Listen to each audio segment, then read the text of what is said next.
everyone. Good evening, Mayor, Commissioners, elected officials, other elected officials, department heads, and guests.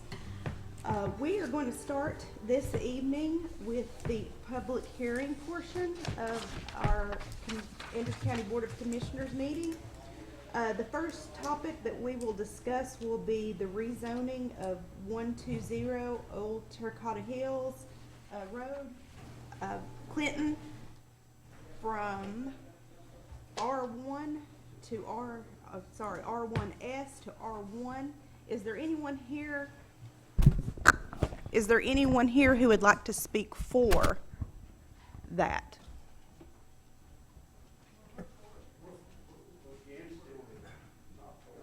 Okay, we'll give you.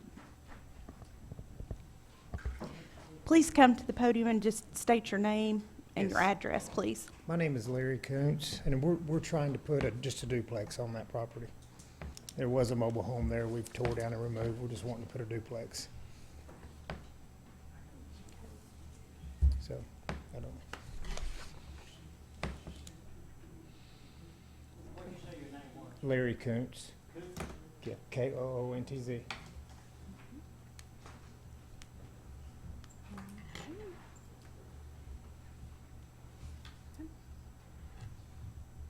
Okay, That's is it. that what you, okay. Is there anyone else who would be in favor? Okay, do we have anyone who wants to speak in opposition? Sir, if you'd like to come to the podium and just state your name and address, please. My name is Thomas Rubright. I live at 220 Old Tacora Hills Road in Clinton. The last name's R-U-B-R-I-G-H-T. It's like Rubright. I'd first like to, maybe I should have done my homework before I came here. I'd just like to know what the difference is between the two zoning requirements are. Could I get somebody to answer that? I've printed off what I could find on the internet about the two, and it appears to me that one of them is, okay. Yeah, there's not a whole lot of difference between R1 and R1S. I mean, I've always heard there is no difference other than the S, meaning you can't put a single wide there. But obviously there is a difference here because there's a specific mention of multifamily dwellings in R1 where there's not in R1S. There's no specific mention of that. And of course, a duplex would fall under multi instead of single family dwelling. Okay, and thank you. Having said that, I can't help but believe that because I am surrounded, across the street is Mariner Point, and I say across the street, across 61 is Mariner Point, basically single housing. I don't know whether there's any duplexes over there. I haven't done a complete study of that.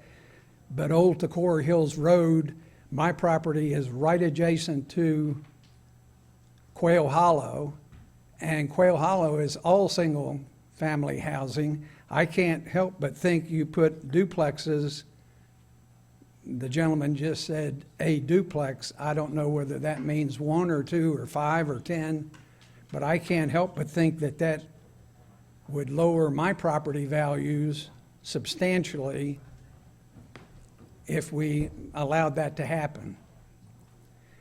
Then I am also very concerned, and I brought along some photos of it. I built the house that I built about 3 years ago, submitted drawings to the building commission here, and I didn't realize at the time, just before I purchased the property, the previous owners of the tract that we're talking about having rezoned had cut down all of the mature trees on that property.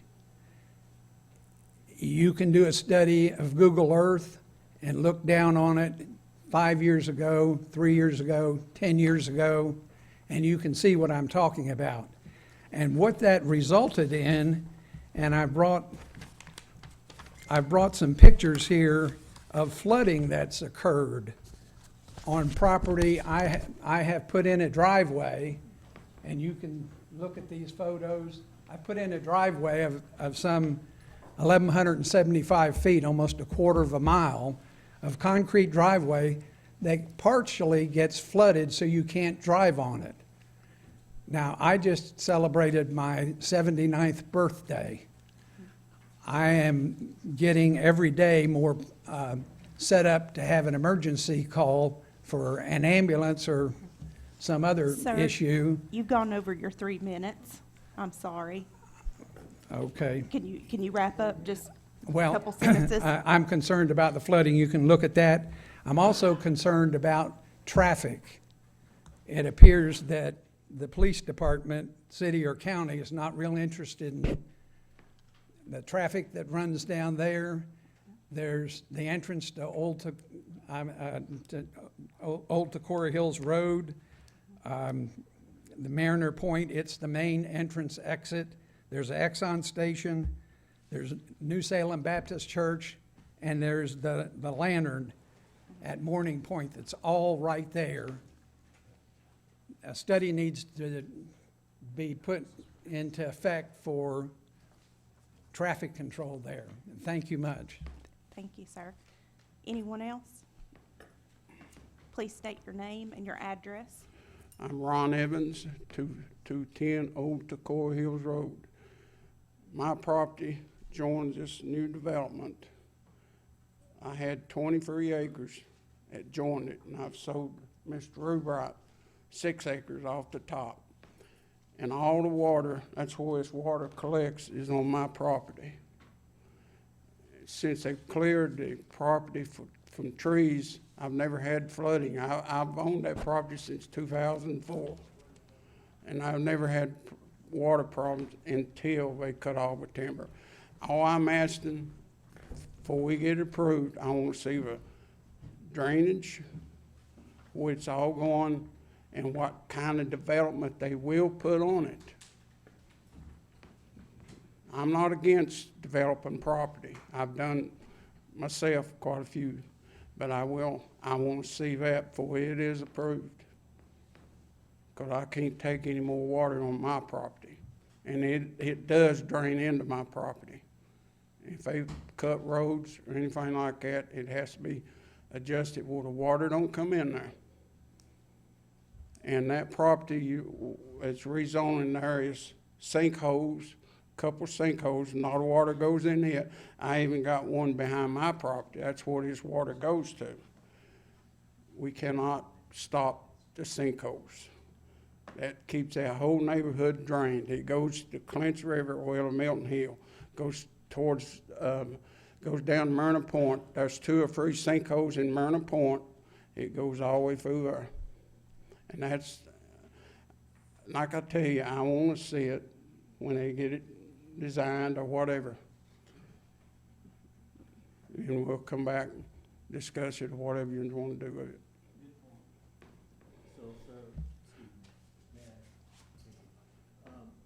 So you want to see some kind of study done? Is that what your reason is? Yeah, their property, I think it's 14 or 16 acres. It joins mine. I'm on the west side of it. Has a study been done?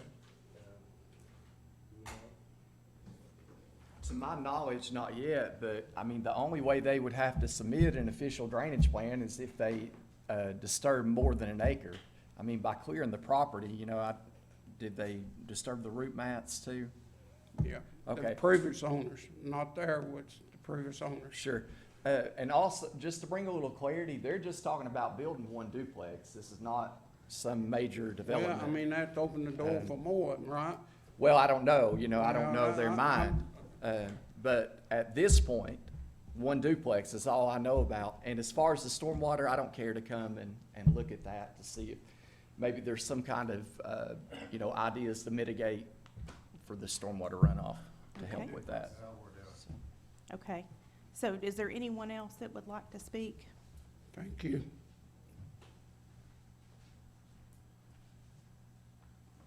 have a question? Okay. So if, this is for planning, if they do come back, if they want to put more than one duplex, they would have to they can't put more than one duplex on one piece of property, correct? Or can they have multiple, or do they have to come back to get it subdivided, or does that go through planning, or does that have to come back to us? To also? my knowledge, it would be one duplex per parcel. Is that right? Unless it's planned unit development. Yeah, unless it's a PUD, that's right, yep. But again, they're stating at this point, just one. Can I say one more thing? If you approve this, one duplex, is that gonna open the door for more of them? And streets, storm drainage, would it do that? There's 14 to 15 acres there, I think. 'Cause I've had my property since 2004. I never had a water problem until they cleared the trees off it. But I just want to understand if it opens the door for future development. And I'm not against development, but as long as that water goes where it needs to go, somewhere else. Thank you. Anyone else want to speak on this? Okay, we'll move on to Yeager. My question for Mr. Phillips is, we've been made aware that this is a 50-acre, not this particular one, but that exact area is a 50-acre rezoning in the future possible request. I don't know if this is correct information or not, but I'm not going to question the person who sent this. But on the map that we received in, let me find this now.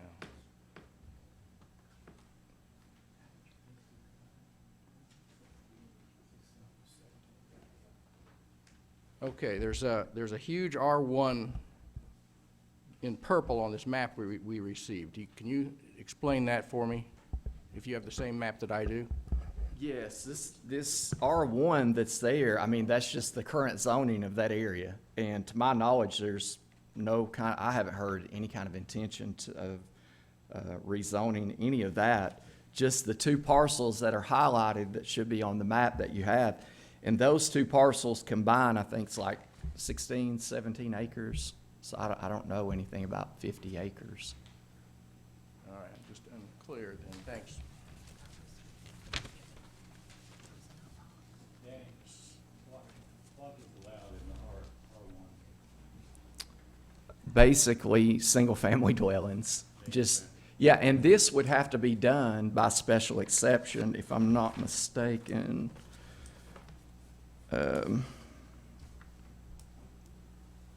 Yeah, it would have to be under special exception, so, this wouldn't be the last stop. I mean, all you guys are doing is just considering the zoning for this, not the actual development of it.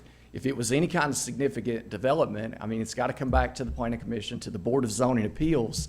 So this isn't the last stop for that. This is just a step to make the zoning appropriate for what they're wanting to do.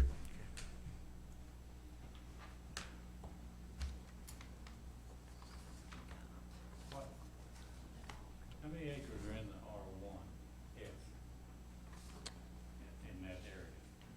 Oh, I don't know combined. Probably 100 acres? I don't know, Commissioner Kamey, if that's a fair statement or not. I don't know. It may be around that, but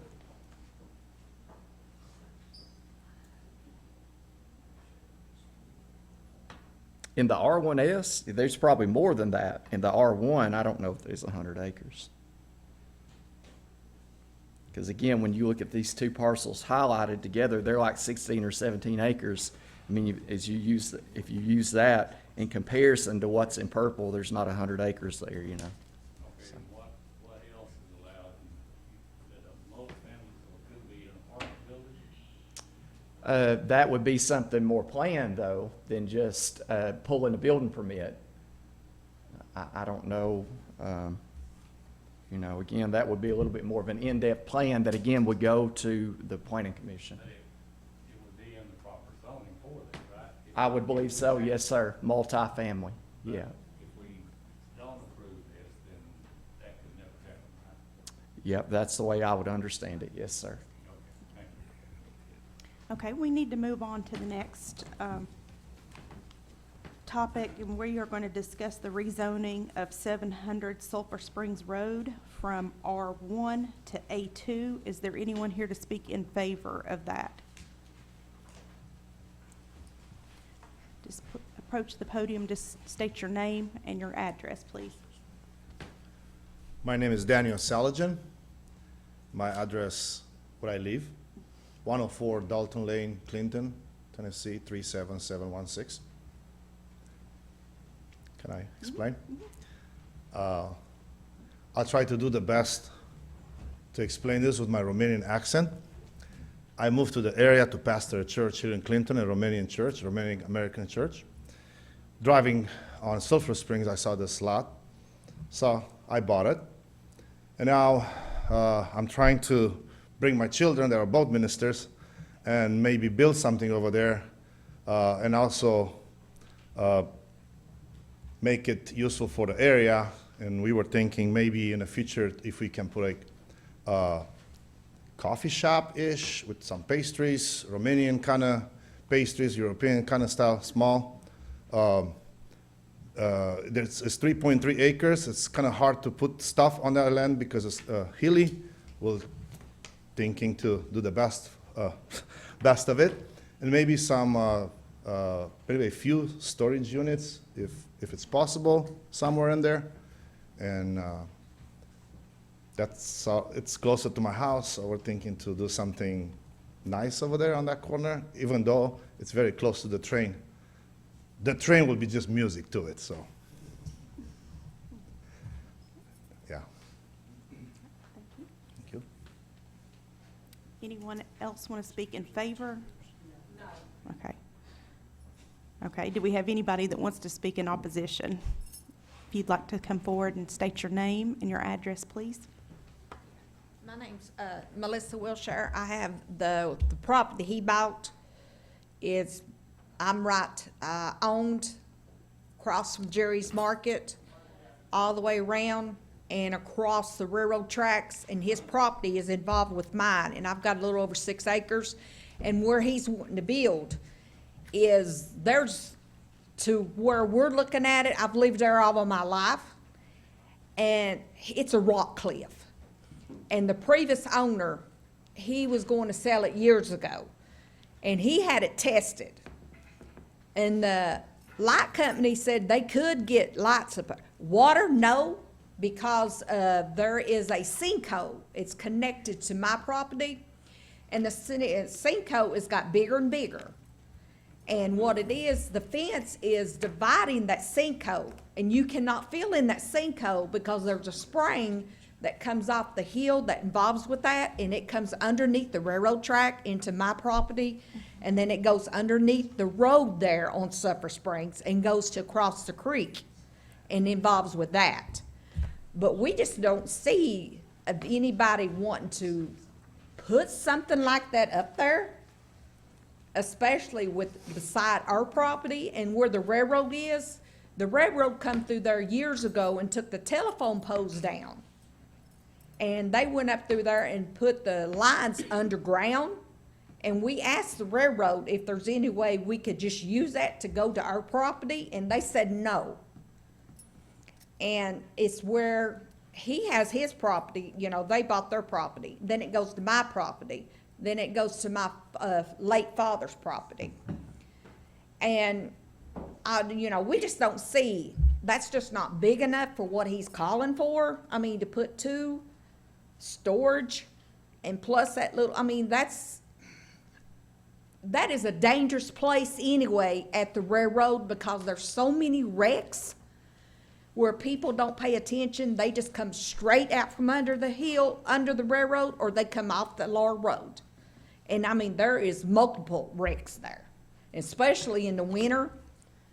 I mean, it's awful, but we just don't see it.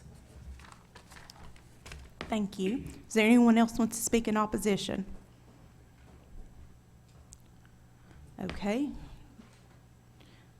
we would like to go to a resolution honoring Chief Richard Parker that will be done by Commissioner Val.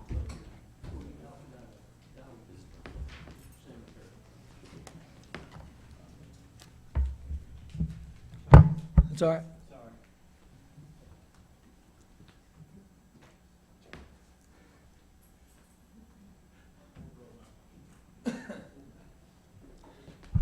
Thank you, Madam Vice Chairman. I would like to tell you a little bit tonight about a man that I've known since 2001. And I can remember the first time that I saw him. I'd been working at the jail a couple of years, and this guy walks in that I didn't know why, but I immediately disliked him. Amen. Yeah. And then I was told that he was a Marine. And I thought, great, that's all we need here at the jail is another jarhead. And then I found out that he was a criminal investigator while he was in the Marines. And I thought, oh, that's definitely all we need here at the jail. But I had the honor of getting to know this man. I served along beside him as slick sleeves. I served alongside him as sergeants. I served alongside him as lieutenant, and I had the privilege of serving under him as chief. And every day was a learning experience, and not only because of his experience in the Marines or in law enforcement, but he was always a good teacher of life, and he always had sound advice. And every day I enjoyed serving along with him. It seems that it wasn't too long ago the roles were reversed, standing here at this podium. And I knew that at some point this day would come. And when he finally announced that he would be retiring, immediately Sheriff Barker said we needed to do a proclamation honoring this man. So that's why we're here tonight. And it reads, whereas it is with bittersweet emotions we announce the retirement of one of the most well-respected members of the Anderson County Sheriff's Office Detention Facility Chief, Richard Parker. And whereas Richard has always had a strong sense of patriotism and dedication to his country, he entered the United States Marine Corps at the age of 18 in 1980, where he served as a military police officer. And whereas shortly after retiring from the Marines in 2000, Richard joined the Anderson County Sheriff's Office Jail Division in 2001.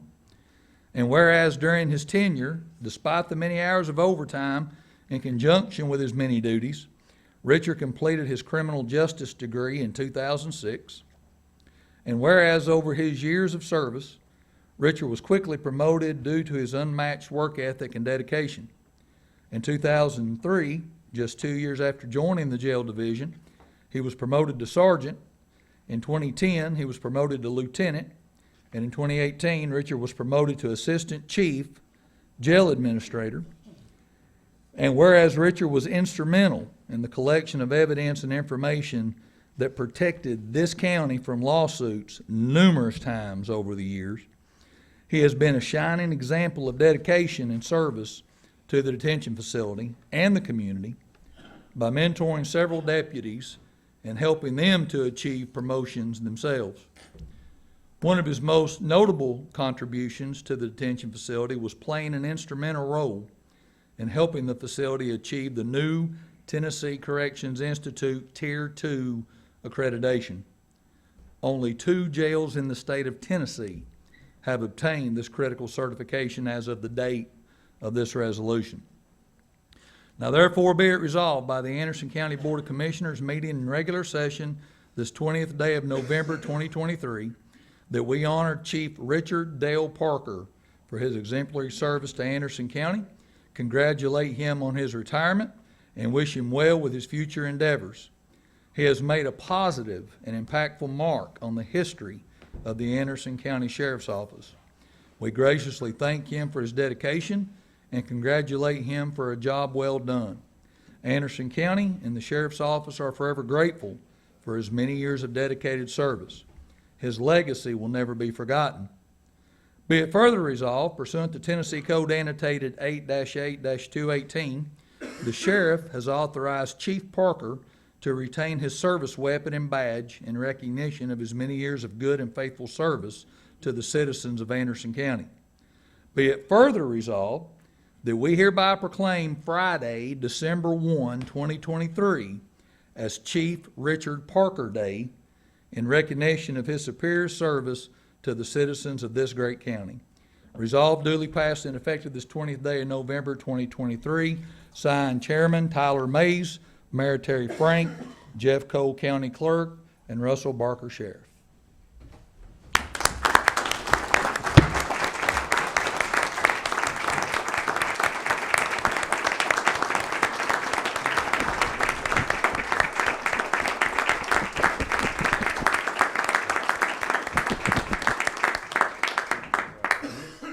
So, I would like to just say a couple things. Chief, I want you to stand here with me. Most of the stories that I want to share are probably not fit for this setting, but I will give you just two quick ones. First off, when I won in 18 and we started the process of picking a new jail administrator, of course, Chief Parker was part of that process and he got the nod. But he found it so difficult to believe that a staff sergeant in the Marine Corps had to answer to a lance criminal in the Marine Corps. He's just like, only in the civilian world does it get flipped upside down like that. And but he did a fabulous job for us. But the day that I realized that we actually absolutely had the right guy for the job, there was a letter that was left behind by Sheriff White, and it was an inmate complaining about our food. And he complained about the taste and the portion size. And the first thing I thought of was, if it tastes so bad, why do you want a larger portion? So I take it to Chief Parker and I said, Chief, take a look at this letter. What can you tell me about this? He takes a look at it and reads it, and he says, this is the part I got cleaned up just a hair. He says, it's nutritious, it's been approved by a dietitian, and it makes excrement. And right then I thought, man, this is a great guy. Just please don't testify in court like that, all right? And but he's done a fabulous job, and I cannot tell you he was exactly what a new sheriff needed coming into office. Just he'd seen everything, knew everything, and I am forever, ever grateful. I am. Thank you, Chief.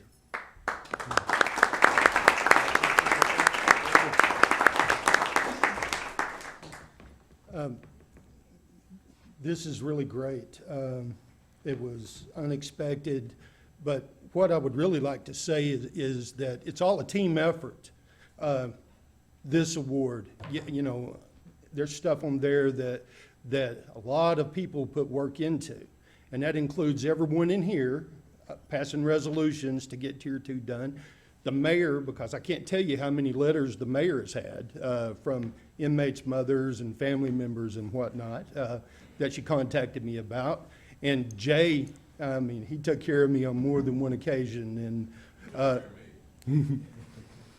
you know, I just want to thank you all, Anderson County Commission and Anderson County in general, for a great career. And I will tell you this, thanks to Anderson County, I put 3 wonderful kids through college with the help of my wife, and I really owe a whole lot to her. But a great deal of that is Anderson County, and I just want you all to know that I really appreciate you all, and thank you all very much for this.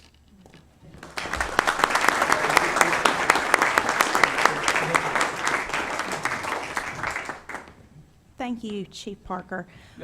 We are going to, we're going to end this portion of the public hearing, and we'll reconvene in about 10 minutes.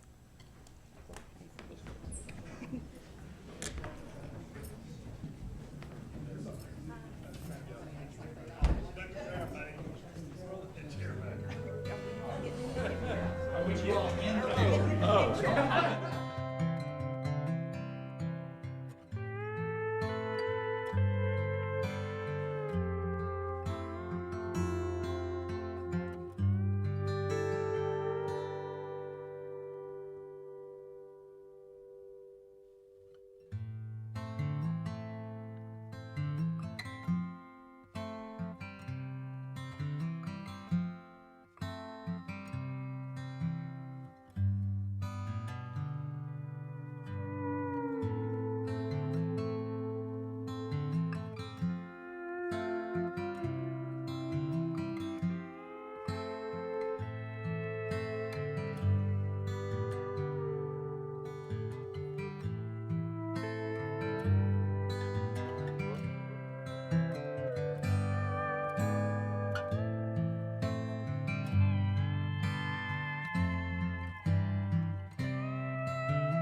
Net? We're good in the back? All right, we're going to call the November 20th regular agenda for County Commission to order. First, we will have a prayer. Before we get up, I do want to introduce the individuals who will be doing our prayer and pledge. The prayer will be done by Pastor Curtis Akers. Pastor Akers is the pastor at the Clinton Church of God here locally. They just celebrated their 75th anniversary of ministry in the community, in addition to the thousands of people that they have fed and clothed and ministered to over the years. So he will be providing the prayer tonight, followed by Chief Richard Parker, retired Marine veteran, will be doing our pledge. Pastor Akers. I have already been given a limit of 3 minutes. I don't know if I've ever prayed in 3 minutes, but we'll. Hey, first of all, I want to say thank you for the proclamation from Anderson County Mayor Terry Frank. Thank you so much for honoring us with your presence yesterday at our special celebration service, and thank you for all of the efforts that y'all have done. This time last week, I was in Mexico City. I saw a city that was being protected by pickup trucks with 50 caliber machine guns in the back of them. This time last year, I was in Gaza. I was there in Israel, in those areas. I thank God for you. Because of what you do, we live in safety and protection. So I thank God for you. I'm kind of torn between, do I preach you a sermon in 3-minute prayer or do I talk about Thanksgiving? Let us pray. Father, we thank you. Your word tells us that let everything that hath breath praise the Lord.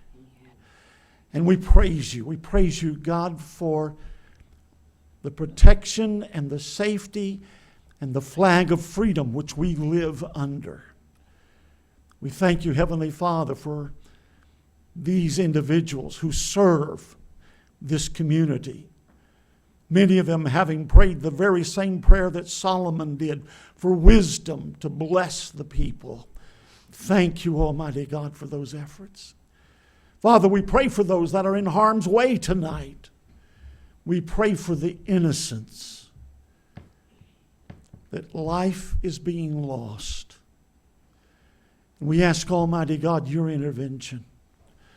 Lord, as we sit down at the meal this week that says Thanksgiving, may we be in prayer for those who are starving.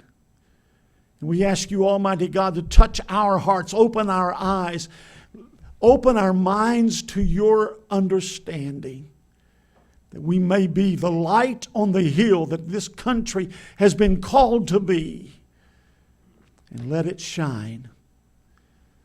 Let it shine through the lives of each of these. I pray, Heavenly Father, protection over everyone who serves. I pray, Heavenly Father, for your hand to be upon their lives and guide and direct. I pray protection for not only them, but their families. And God, we're going to give you the praise. Jesus, who is our Lord and our Savior and our soon returning King. In his name we pray. And amen. Amen. Amen.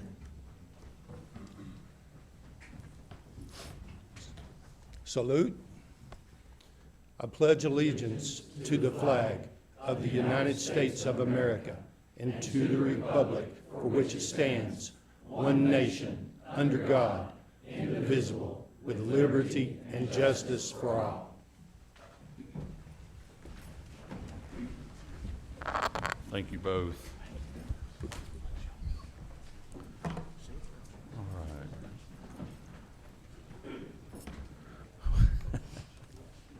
I'll give our illustrious Oak Ridge Commissioner just a second.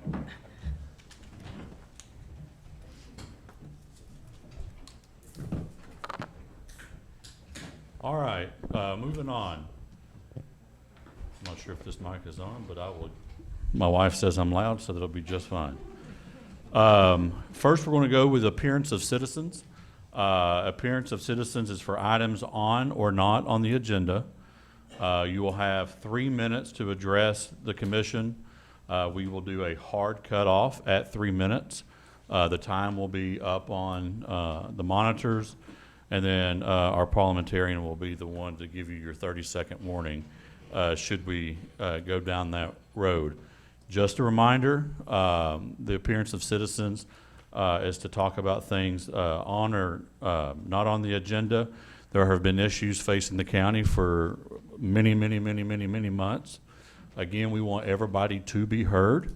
But please know that commission has the ability to ask for groups to be represented by one speaker instead of having 5 or 6 speakers per side. So please know that commission may invoke that if they wish. So first, who would like to address county commission during this period? Okay, please come to the podium, state your name and your address, please. Thank you, Mr. Chairman. My name is Martin McBride. I'm at 954 West Outer Drive in Oak Ridge. And the topic I'd like to talk about tonight is one of the landmark school desegregations in the United States, which happened right here in Anderson County back in 1955. I'm talking about the Scarborough 85 desegregation. I'd like to make 3 points in that. Number one, that landmark desegregation was conducted under the Anderson County Board of Education, because at that point, the city of Oak Ridge had not been formally incorporated yet. The Oak Ridge schools were public schools. They followed all the state rules. The teachers were state licensed. But at that point, the Anderson County Board of Education was the one that gave directions, and they got a check from the federal government for the cost of the Oak Ridge schools. The second point I wanted to make was that the Scarborough 85 desegregation was significant because it was the first in the Southeast, and the Southeast was the key question in the entire Brown versus Board of Education Supreme Court decision. They argued and argued in Washington over that decision, and it all came down to the question, would the Southeast actually desegregate its schools? And many felt that that was something that was a bridge too far and that would never happen. And so, as a matter of fact, the Supreme Court dragged the whole Brown question into a second session, choosing not to decide it during the first session. They considered it because had they decided it then, segregation would have been upheld. But they did a lot of backroom politicking and arm twisting and so forth amongst the justices, and it carried on for a second year, and it came out in 1954, May 1954, and there were 5 cases in 5 different states that were rolled up into the Brown decision. One of those states was the state of Delaware, the tiny state of Delaware, where the first real challenge of Southeastern Jim Crow segregation took place. In Delaware, the southern county is deep south. It borders on Virginia. The northern county of Delaware, and it only has 3 counties, is a suburb of Philadelphia, so it's highly polarized as a state. And after the Supreme Court decision, 11 10th graders in the Milford, Delaware, approached the Board of Education and said, in 1954, we want in the Milford High School. The Milford Board of Education initially approved it. It caused a huge uproar in the community, and then they backed down. The Milford Board of Education resigned en masse, and ultimately the 11 students were told, no, you cannot come to that high school. That set the national spotlight on Anderson County the next year for the Scarborough 85. The Milford 11 received national attention. It was a repudiation of the Brown decision in the Supreme Court, and that's why the Scarborough 85 received so much attention, and the people of Anderson County deserve such incredible triumph and credit Mr. McBride, for what they did. That's your time. Thank you. All right. Is there anyone else want to address the commission tonight? Okay. Please come to the podium, state your name and your address.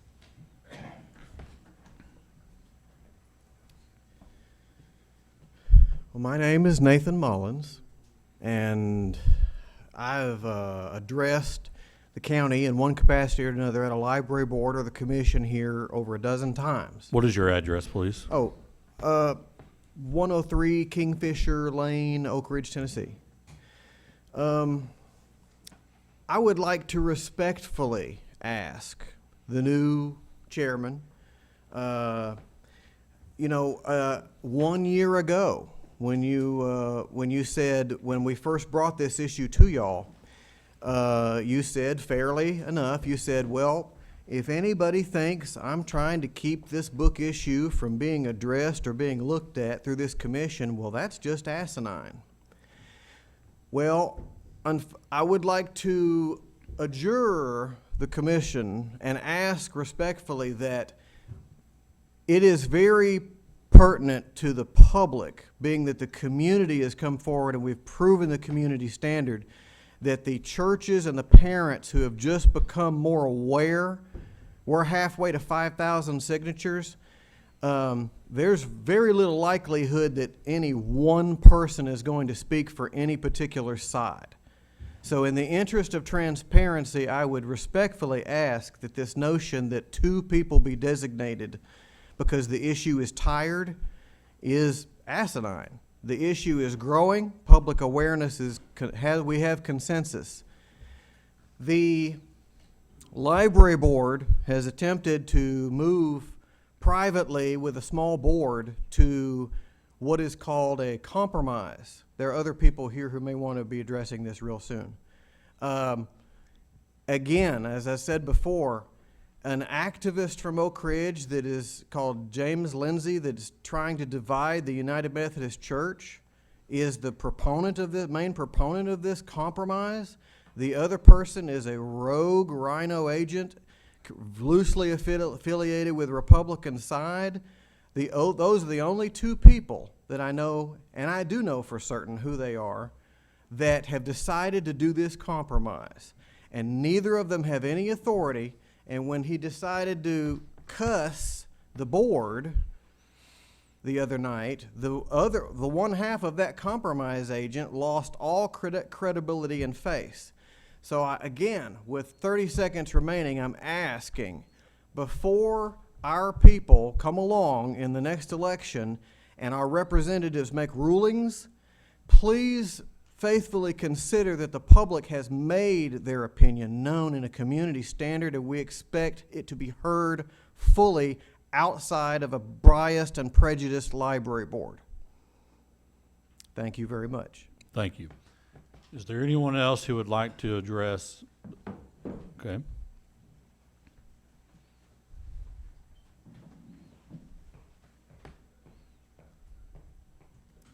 My name is Penelope, and I live in Oak Ridge on Connor Circle.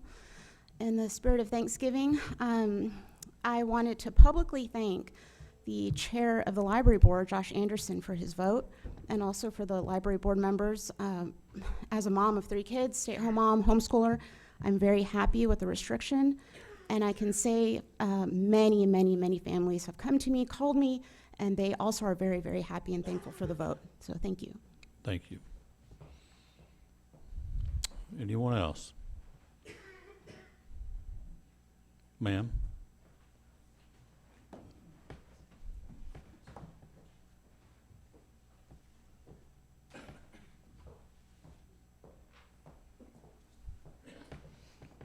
I'm Donna Maloney.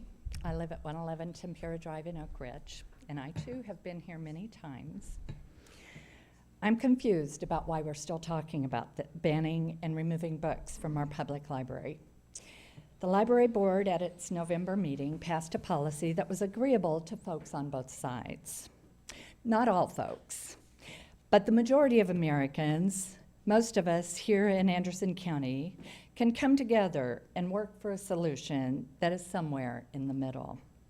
However, it seems that there is an extreme minority who are advocating for the removal of all offensive material, not obscene, mind you, offensive, and will not be satisfied until they tear everything down and remake it in their own image. This is the tyranny of the minority, and it's not how democracy works. You're elected by a majority of the Anderson County residents. I ask that you make a decision based on what is right for the entire county. I do have one more concern. I don't know who drafted the resolution that Mr. Allen intended to submit, but I've heard rumors. If those rumors are correct, I'm very concerned, because I would like to believe that I can trust my government to do the right thing for the entire county and not cater to an extremist faction. Thank you. Thank you. Mr. Mullins, I know you won't like this, but I will not be entertaining any more discussion on the library. If, in fact, that you are correct that loads of people decide to come to speak, then under the state law and our rules, we'll ask the library board or commission can call a public hearing. Moving on, is there anybody else who would like to address the commission? Seeing none, we will move to the approval and correction of agendas.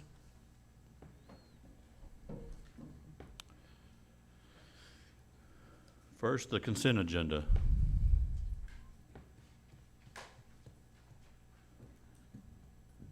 We have a motion by Commissioner Yeager, second by Commissioner Wandell for approval. Any discussion? All in favor say aye. Aye. Any opposed? Motion carries.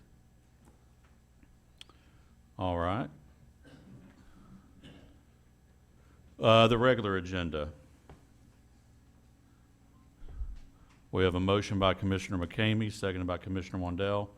Is that to approve as presented?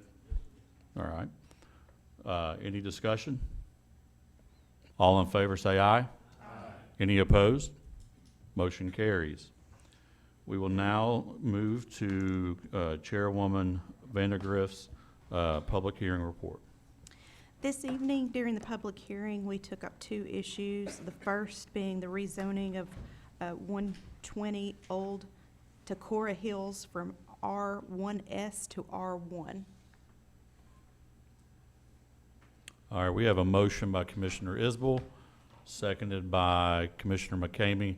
Commissioner Isbell, is this a motion to approve? That is correct, and that's on behalf of the Planning Commission. Both of these passed Planning Commission unanimous. Thank you, sir. Commissioner McCamey, is that your second? No. Commissioner McCamey, you want to withdraw your second? Withdraw my second. All right, hold on a second here. Commissioner Foster, what was your intent? Commissioner Isbell? All right, so we have a motion by Commissioner Isbell and a second by Commissioner Foster. And it looks like we have a motion to amend. No? No. Okay. Kobe, if you could clear, we have a motion by Commissioner Isbell and a second by Commissioner Foster.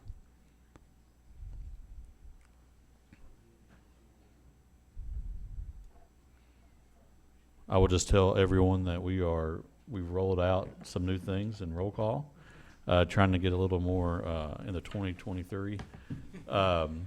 So just bear with us. There is no motion to amend, by the way. Commissioner McCamey, you're recognized, sir. I'd like to encourage the commission to vote against this rezoning. It's a chunk that's being taken out of the R1S, which has been R1S for many years, and opens it up. And like one of the gentlemen said before, if we approve this, we're opening the door for an additional probably 50 acres there to do the same thing. And I encourage everyone to vote against it. I fully intend to. Okay, thank you, Commissioner. Commissioner White, you were recognized. Thanks, sir.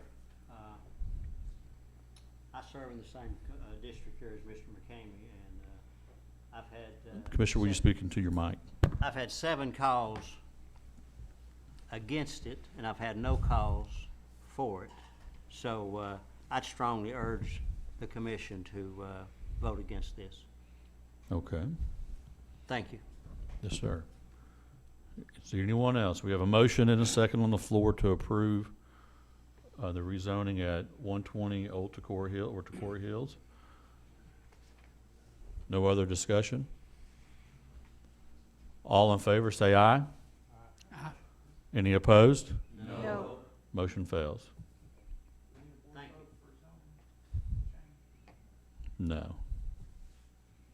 Just appropriations. All right, moving on. Okay, the second item that we discussed this earlier this evening was the rezoning of 700 Sulphur Springs from R1 to A2. All right. Do we have any motion? We have a motion by Commissioner McCamey. Is this for approval, sir? Yes. Okay. No, no. Okay, this It's is a motion to reject it. a motion to reject. That's a piece of property that's not suitable for commercial property getting that. And just so we're clear, this is a negative motion. So voting yes will be to not approve it. I And- didn't second that. Okay, Commissioner Isbell did not second that motion. All right, we have a motion by Commissioner McCamey to reject. Is there a second? Seconded by Commissioner Wells. Again, just to reiterate, this is a negative motion.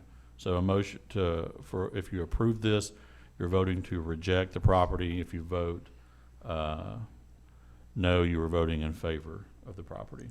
So, Commissioner Isbell, you're recognized, sir. Thank you, Mr. Chairman. On behalf of the planning commission, that voted unanimous, I'll be voting in favor of their recommendation. Thank you. Thank you, sir. Is there anyone else? Madam Mayor, yes.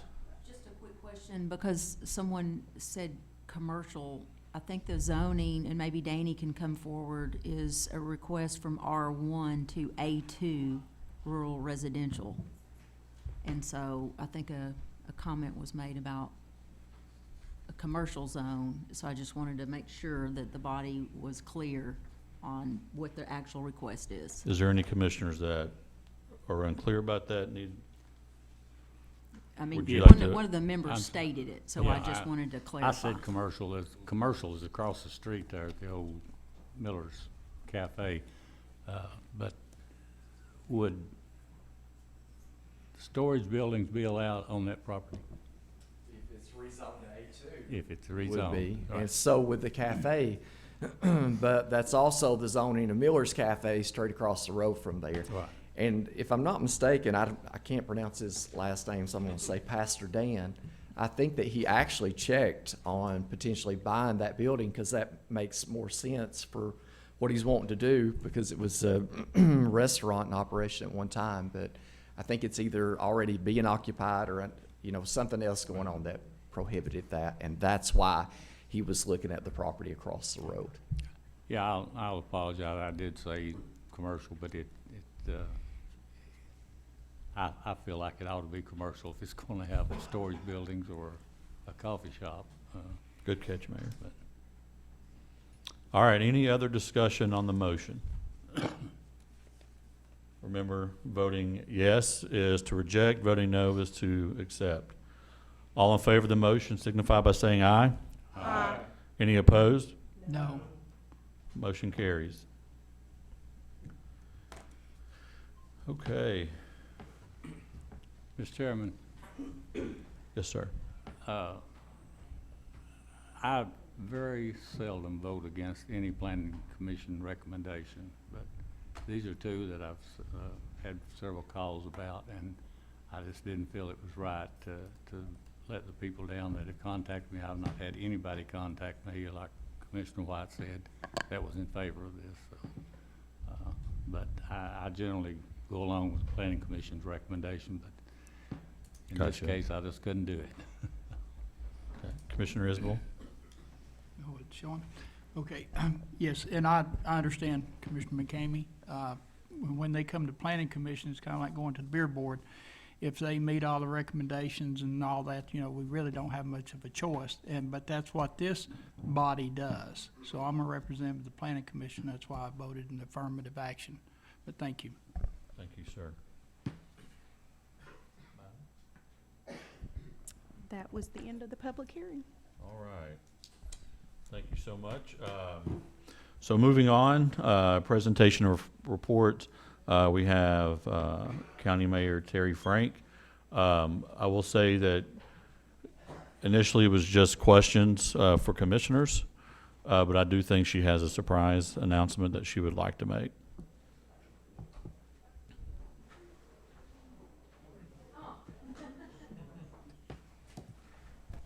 I will introduce Director Sweet, who has a surprise announcement. So Anderson County EMS is a part of Region 2 EMS Directors Association, which comprises 16 counties in and around the Knox County area, 20-plus ambulance services that are also comprised on that. And we host a conference every year, and at that conference they do have awards. Many of you may recall last year our Deputy Director of Education, Bobby Joe Henderson, received the President's Award, but this year we actually received the Service of the Year Award for Anderson County EMS. And Chairman, if it is okay, I would like to read our nomination so everybody can have a little bit of context what that is. Yeah, go ahead. Sure. I wouldn't pass that around, that's a little heavy.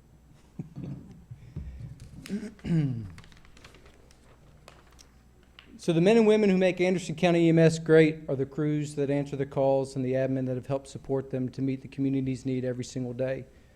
Our team has done an incredible job serving our community. We are far from perfect, but the commitment to be better every single day is palpable.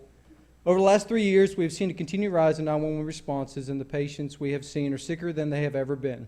Our staff has met the need time after time, providing excellent care. While responses have increased until recently, the number of staffed ambulances has not increased. During that time, we have seen minimal change in our time on task, meaning our crews are putting in the work to get back in service and be ready to help the next call. This is just one example of their hard work to serve our community. Training and education are a major part of our service. Over the last 12 months, we have taught one full emergency medical responder course with 13 students and one emergency medical responder refresher with 13 students, 2 EMT basic courses with a combined total of 20 students, and are currently teaching our first AEMT course with 11 students, which has concluded, and all 11 passed the course. We primarily provide these classes to our staff and our first responder departments. In an effort to support the patient care they provide, we teach EMR for free, EMT for $175 per attendee, and advanced EMT for $350 per attendee for in-county first responder departments. The rest of the course costs we cover, to include books, student uniforms, teaching materials, and instructor hours. We have taught 59 continuing education classes over the last 12 months with a combined attendance of 368 people. Our instructors have taught 453 people CPR for those in our department for first responders and citizens in the community in the last 12 months. On September 13th and 14th, we have partnered with Y-12 Fire Department to provide a training expo at no cost to attendees. It's our heart's desire to pour back into the profession we love and those who have been called to serve. I'm beyond proud of the men and women at ACMS who continue to push forward to grow, to develop, and improve. And don't just take it from me. Over the past 12 months, we have issued out 121 recognitions to our staff from compliments and thanks from patients, family members, other agencies, and their peers, consistently hearing about excellent patient care, incredible professionalism, and how we have shown compassion to patients and their family members in their greatest time of need. Over the past 12 months, we have had 1 field baby delivery and 8 cardiac arrest saves. Since writing this, we've had 2 more cardiac arrest saves. Although our coverage area has a defined border, we continue to do our best to be there to help other services when in need. Over the past 12 months, we have responded to over 200 requests for mutual aid from other ambulance services who do not have an ambulance available to respond to an emergency call. This is an example of the definition for community in our mission statement. Community is not just Anderson County or our residents. It is other ambulance services, our co-workers, other agencies, family members, bystanders, pretty much anyone to cross paths with us or has a need we can help, like Florida and last October's strike team response. If we can help, then we should help. We're in this together. I wish I could say it has been all sunshine and rainbows. It has not, but the men and women that make up the Anderson County EMS team make coming into work every day a reward. I'm beyond blessed to be surrounded by such incredible people who absolutely make me look a lot better than I really am. Their hard work, dedication, and commitment to serve our community is why I wish to nominate them and why they received Service of the Year. And I would like to follow up with that while I'm before this board. You all play a part in that as well. This truly is Anderson County EMS, and why I am so, as a transplant to Tennessee, so thankful and so proud to be a part of an organization that has commitment from its community, from its Board of Commissioners, from my boss, the county mayor, from our first responder agencies and departments. Those cardiac arrest saves, first responder departments were responsible or involved with many of those, including our dispatchers, who provided CPR instructions over the phone. It really is a coordinated effort, and Chief Parker said it so great earlier about these awards. This is a team, and the team goes beyond the patch that we wear. It truly is. I know as commissioners, you guys receive a lot of feedback, and sometimes it's not feedback you might want to be thankful for, but honestly, you guys do play a part. I do appreciate you all. I am thankful for you all. I'm thankful for the team that we have and the community we have, and just really proud that the men and women that serve this community were able to be recognized in this way. That was it, Chair. Congratulations. Yes, thank you, sir.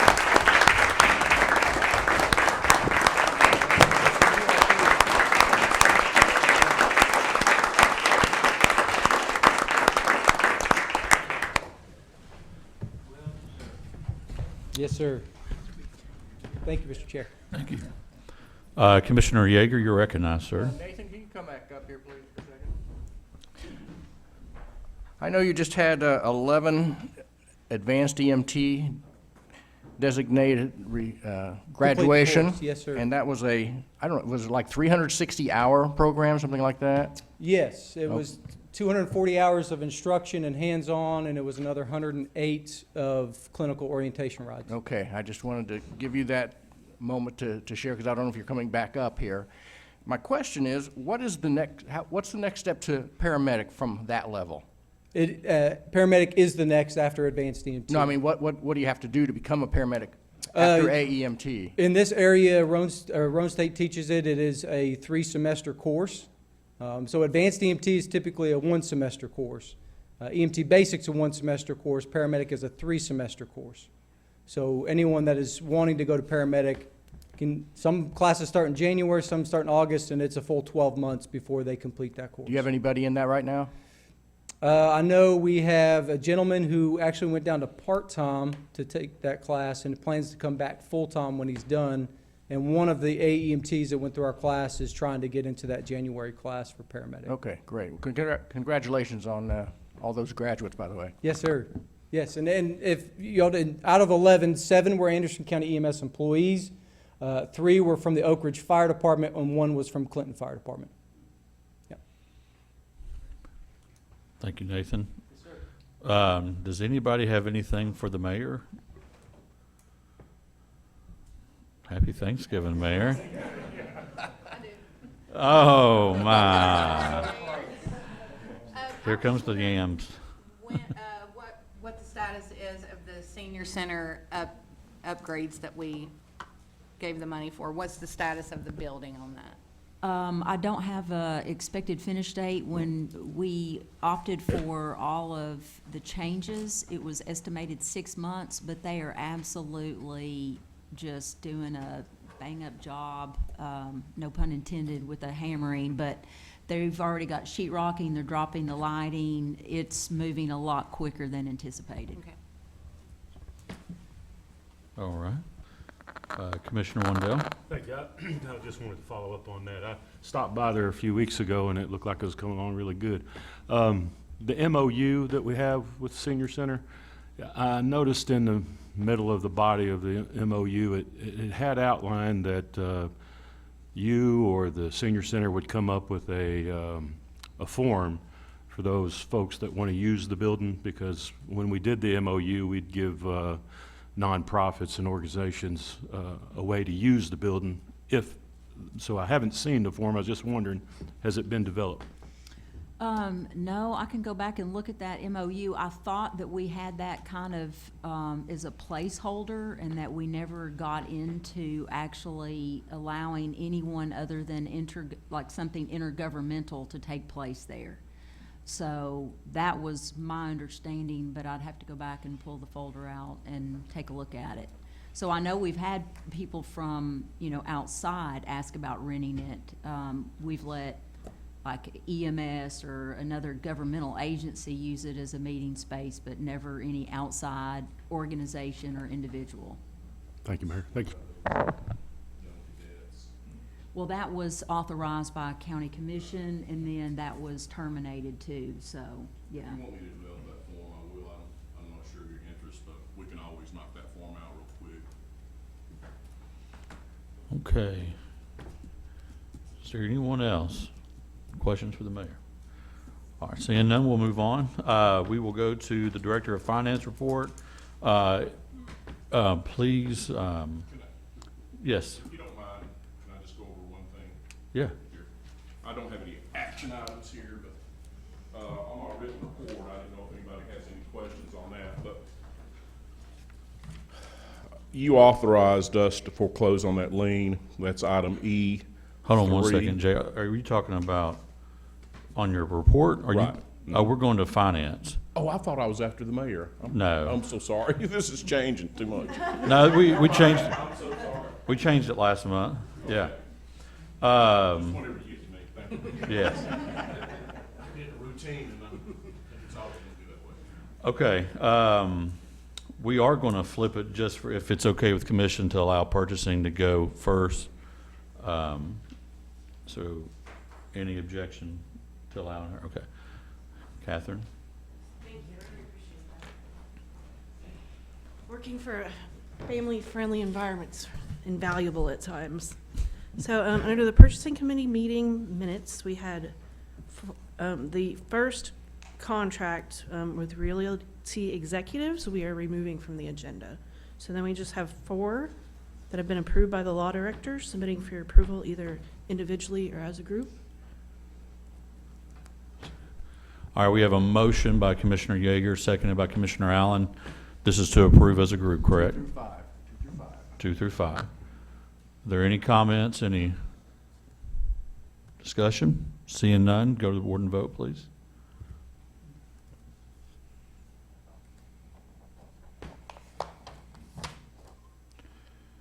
Motion carries. Thank you. Under other business, the Sheriff's Department is requesting to surplus 3 vehicles, submitting for approval individually or as a group. We have a motion by Commissioner Wandell and seconded by Commissioner Foster as a group. Yes, sir. Thank you. Any discussion? Seeing none, please go to the board and vote.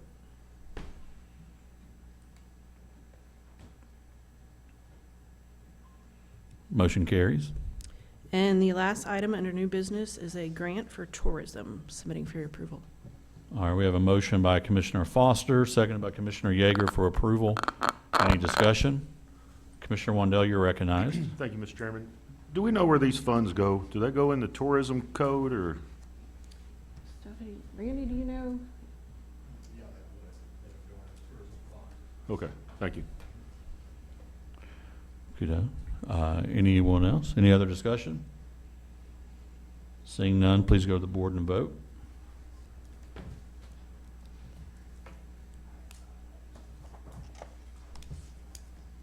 Yes, 0 no. Motion passes. And that's all the agenda items I have. Okay, thank you. Have a good evening and a happy Thanksgiving. Thank you. Happy Thanksgiving to all y'all. Happy Thanksgiving. Okay, moving on to the Budget Committee report. We are blessed to have Mr. Randy Walters with us here tonight. Thank you for that.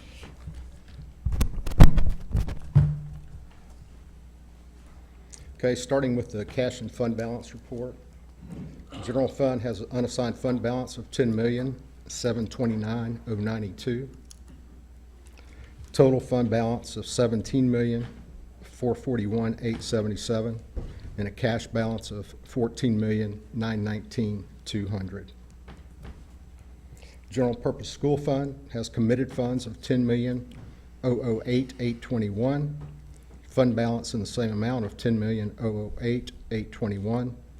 Cash balance of $8,367,885. Total county funds unassigned fund balance is $11,334,046. Total fund balance of $41,202,071, and total cash of $45,493,717. Any questions about that? Any questions? Commissioner Foster, you're recognized. I know at budget, these were not audited, Correct. but now the audit's done, but these numbers that we're still seeing are not. Yeah, the these are audited still on here. The audit came in, I After. got it, yeah. Okay. But, Just wanted to- yeah, we will have those updated. Thanks. Yeah. Okay, any other questions? In fact, if I could add to that, actually, Robbie and I have a call with the auditors next Wednesday to go over a couple of questions that we had on that. But yes, they'll be forthcoming real soon. Thank you. Uh-huh. Any questions for Randy on the fund balance, sales tax, or? All right, go ahead. Okay. Moving on to sales tax. So the September receipts for all the counties and cities was up 5.9% over the same time last year at $3,624,730, and the county's portion was up 4.4% overall from the same period last year, $498,268 compared to $477,157.45 last year. Okay, next are the ARP report, project report.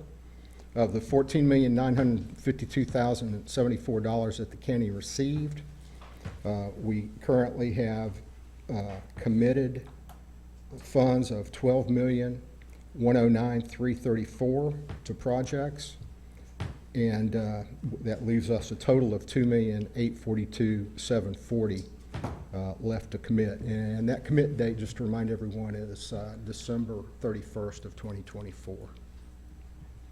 Okay. Are there any questions about the ARP report? All right, Commissioner Yeager, you're recognized. In the ARP division, the jail medical services shows pending. What's the story on that? Okay, so what number is that, sir? On the- Oh, way down at 25.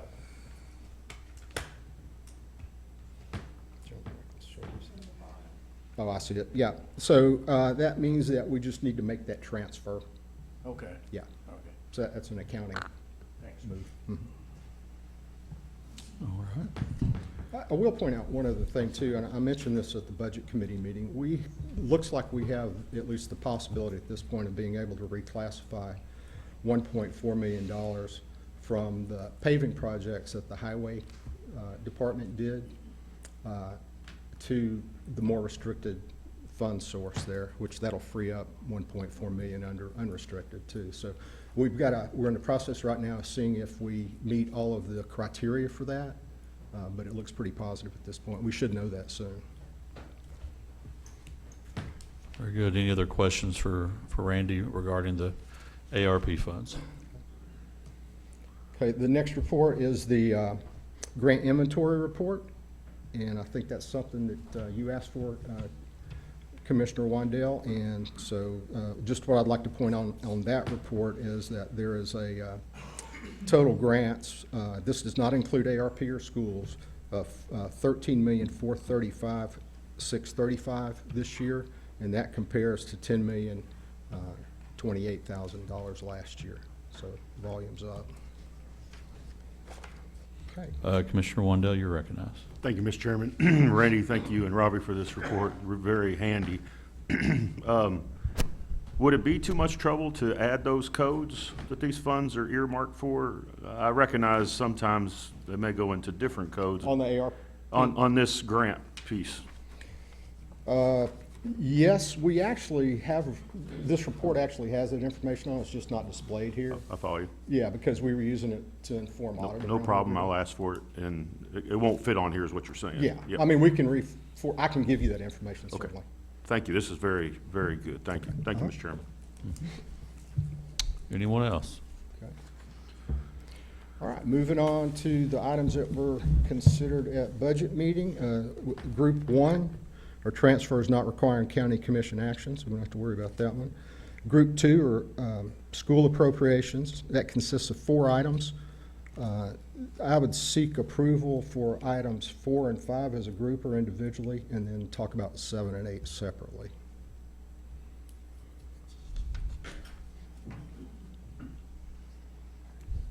Happy to make a we have motion. a- We need the board here. No, there's nothing on the board to make a motion.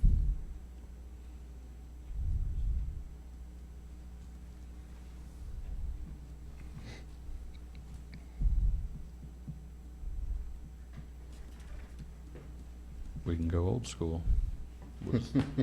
I'll make a motion to approve items 4 and 5, I believe you said. Yes, sir, 4 and 5. Items 4 and 5. What? So, yeah, we have a motion by Commissioner Wandell and seconded by Commissioner Smallridge for items 4 and 5. Any discussion? Seeing none, go to the board and vote. If you can't.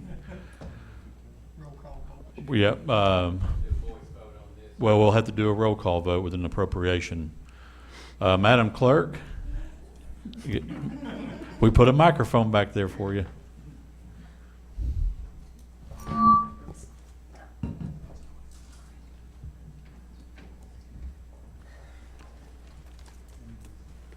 We got it. Oh, Annette, you were saved by the bell. Yes, we're good. All right, go to the board and vote.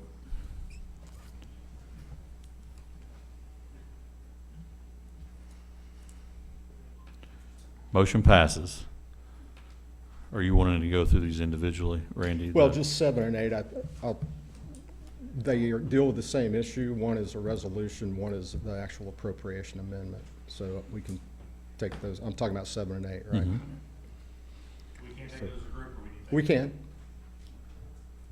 All right, Commissioner McCamey, motion to approve as a group, second by Commissioner Foster. Any discussion? Okay. Seeing none, go to the board and vote.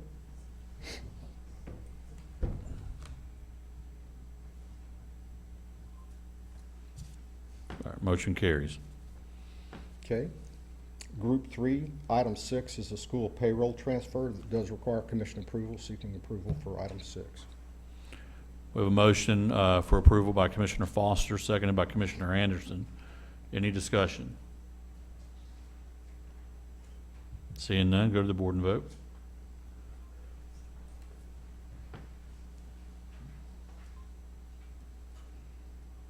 Okay.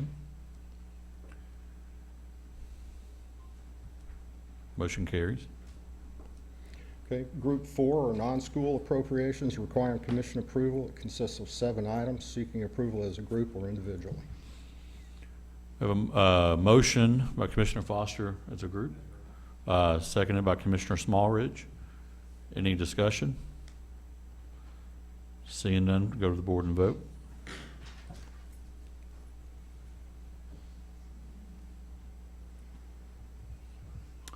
Motion carries. Okay. And Kobe, if you need to copy and paste one just to have another budget item down. Again, we're working through the electronics, so thanks everybody for your patience. All right, go ahead. Okay, moving on, nothing in Group 5. Group 6 are non-school transfers requiring commission approval, seeking approval of items 15 and 17 individually or as a group. Okay, we have a motion by Commissioner Wandell as a group, sir? Yes, sir. Seconded by Commissioner McCamey. Any discussion? Seeing none, go to the board and vote.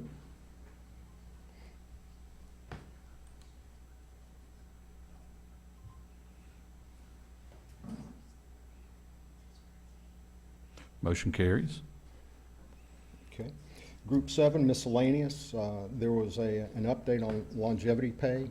There was no action taken on that item. There were item B, were witness room change orders. There were 4 in total, 3 that were requests from the judges, and that was the budget amendment number 18 that was approved previously for those 3. The 4th item there is in the amount of $2,817. I'm sorry, I read the wrong one there. $3,024.50. That's to meet ADA compliance. We have the funding for that. We just want you to approve the motion that was made, or the recommendation for approval that was made in the Budget Committee. All right, we have a motion by Commissioner Foster, seconded by Commissioner Vandergriff. Any discussion? Seeing none, go to the board and vote.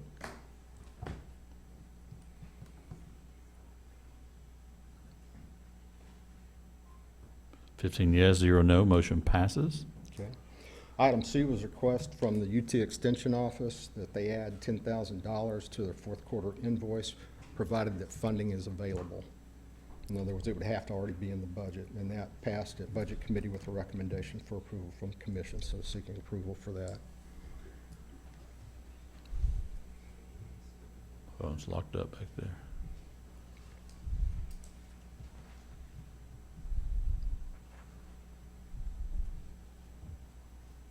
All right, we have a motion by Commissioner Anderson. Huh? All right, yeah, there we go. Motion by Commissioner Anderson, seconded by Commissioner Vandergriff for approval. Any discussion? Mr. Chairman, I apologize, I lost, where are we at? Which The item? one that you're considering right now is item C, the UT C. Extension. Okay, thank you, I appreciate it, thank you. I'm glad you asked that too. Yeah. Any discussion on this motion? Seeing none, go to the board and vote.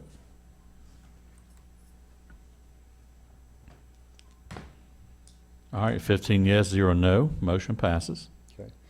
Item D deals with a request from the City of Clinton for $200,000 in funds for traffic signals at Doe Run Boulevard, Charles Severs Boulevard, Hillville Road, and Tanner Lane. There were no motions that passed on that item. Yes, sir. It did not. No motions passed. Okay.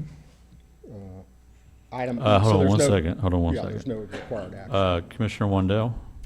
Thank you, Mr. Chairman. I was reading the minutes on it, and I see that they both failed, but one motion was to refer to this body for recommendation for approval. It failed, and then the motion was to deny the request, and then it failed. So I'm trying to understand, what is the motion? They both failed. They were both individual motions that failed. So I don't think there's a motion on the floor coming from Budget Committee. That is correct. So at this point, to have a motion on the floor, you're going to have to add So 3/4. 2/3 vote to have it added to the agenda to be considered. All right, Commissioner, I'm sorry, are you? Well, I was just, I realize we're not here to talk about it. It's not a motion, but it just seemed odd to me that a motion to refer to this body with a recommendation for approval failed. And then that was followed up with a motion to deny, and it failed. Yeah, there was a negative motion first. Yeah. And then that motion, I believe you'll see, was 4-4. And then there was a motion by, I don't remember which commissioner, Commissioner Foster, to approve, and then that motion failed 4-4. Is there any direction from the Finance Budget Committee on where it'll go from here, or is it just dead, I mean, it'd be nice to have some kind of summary on what the direction is, other than it just failed. I mean, maybe I'm way out of line. There wouldn't be anything coming from the Finance Department on that. I mean, it would be, Okay. It can come back to budget. Yeah. We just can't take it up here unless we have 2/3 vote. Thank you for the clarification. I appreciate it. All right, Commissioner McCamey, you're recognized. This is exactly why I don't like the rule that it has to pass the committee. It used to be if it went to the Budget Committee, regardless of what happened, we could take it up here and it'd take just a majority vote. But with that being said, I'd like to ask Clinton's mayor to come up and give us some idea of what's going on. And before we address Mayor Burton, we have a motion and a second. I want to clarify what the motion is. I guess my motion would be to add it to the agenda, so we could. Your motion is to add it to the agenda, and that is your second. Okay. We do have just wanted to clarify, and just so we know, it will take 11 votes to get this added for a vote. There. So, Mayor Burton, if you'd like to. Mr. Chairman, if I call it to order. Yes, sir. We cannot discuss this matter until it passes with a 2/3 majority on the floor. So Mayor Burton will be out of line to speak at this point. That's a good point. With all due respect, Mayor Burton. We can discuss the motion on the table, if we want to add it on the agenda. So if, I would think if Mayor Burton had something to say that would convince, there could be discussion on it. So I see what you're saying, but if there's discussion on approving it or not, that would be, but if it's discussion to. Yeah, I think add you're. it to the agenda, if Mayor Burton has something that would convince some people to vote in favor to add it to the agenda. But we can discuss the motion on the table, which is to add to the agenda. So, Mr. Chairman, will you allow discussion? I will allow discussion on this motion as it I mean, relates. Discussion direct to, like, the discussion that was done in the budget committee. So I don't think that would be, and again, I'll lean on my parliamentarian, but I don't think that discussion would be germane to the current motion on the floor to add it for discussion. Just checking going forward. Yeah. So is there any discussion on the current motion to add it to the agenda? Commissioner Wandell. Just to clarify, in my mind, Mr. Chairman, is just to discuss the item, not necessarily approve the request that has already been through budget. We're just going to talk about it. Is that correct? If No, this passes. I think Commissioner Anderson's it would bring it up to an action item. Really? Okay. Is that correct, Commissioner? This motion doesn't have money attached to it, but I would like us to get to that point, so I'd like to get it on. So it is for just discussion? Your motion? Yeah. Just to add to the agenda. Commissioner Val. Thank you, Mr. Chairman. Can you guess what I'm going to say? You don't like the rules because it has, yeah, I know what you're going to say. Thank you, Mr. Chairman. Know exactly what it is. That's why I think you two are on these sides over here. All right, any other discussion on the motion at hand? Read it again. The motion by Commissioner Anderson is to place on the agenda the City of Clinton traffic light request that was filed in November's Budget Committee meeting.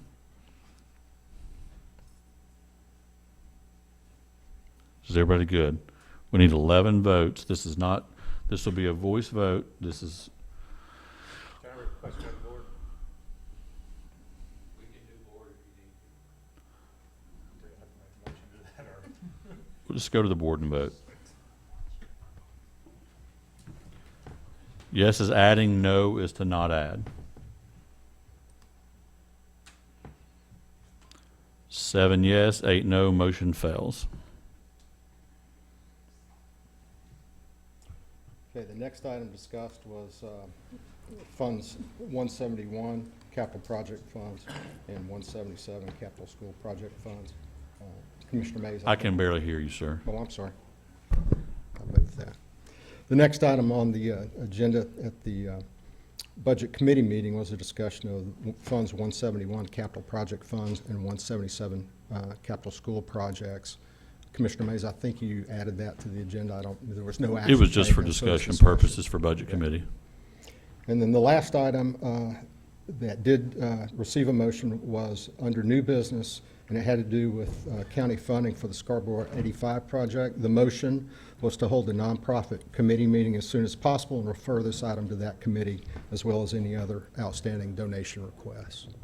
So Yeah, I that think is- Commissioner Yeager has scheduled December 5th is the nonprofit. Okay. And that's it from the, Yes, December 5th at 4 o'clock, nonprofit committee. And that was to discuss the Scarborough 85 initiative as well as any other pending that is correct. request. Yes. All right. And that concludes the report. Okey doke. Next, we have, any other questions before we let him? Seeing none, thank you, Randy. Happy Thanksgiving. All right, next we have Director of Schools, Dr. Tim Parrott.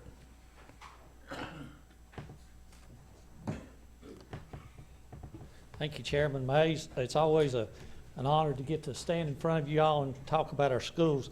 One thing that I think a lot of commissioners would be interested in, about 2 months ago, the federal government, they lowered the threshold for free and reduced lunch. That has allowed us to go back and look at Norris Elementary School and Anderson County High School to become free lunch. The only problem with that is that when they lowered the threshold, they also lowered the reimbursement. So what Ms. Burrow and Ms. Owens have come up with a plan, and the board approved it last Thursday night, that on January, all of our schools will be free. Every student in Anderson County will eat breakfast and lunch free. We will see what that does for those two schools till the end of the school year, and if we can afford to move that on, then the board will look at doing that. That doesn't put in jeopardy the other 15 schools. They still have 2 years left on community eligibility, so it just allows us to really put those two schools into the pot, and I think that is a really good thing for our county. We would hope that the federal government will keep funding that. That is up on the table to get cut, so we hope that. A couple of other things, just to shout out to all of our schools. Every one of our schools during the month of November did a community service project, from doing a canned food drive to Thanksgiving baskets to clothes drive to shoes. They went above and beyond, and I'm sure next month you'll see a lot of pictures of that. The other thing, I would invite the commission and the community to come and enjoy the Christmas programs that our schools put on. They do a fantastic job. One of the things in Anderson County, we have a full-time music and art teacher in every school, so our kids get to learn a lot of other and different stuff. So I will take any questions.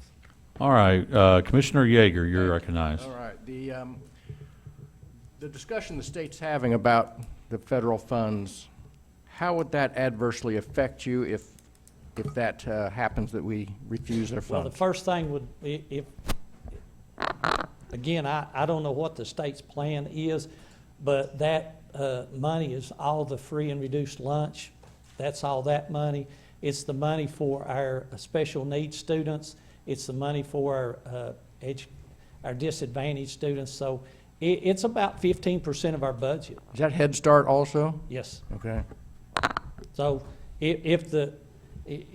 I'm going to say this, and don't take it anyway. If the state's got $1.8 billion to do that, let's put it in education now and still take the federal money, because somebody's going to get it. It might as well be us.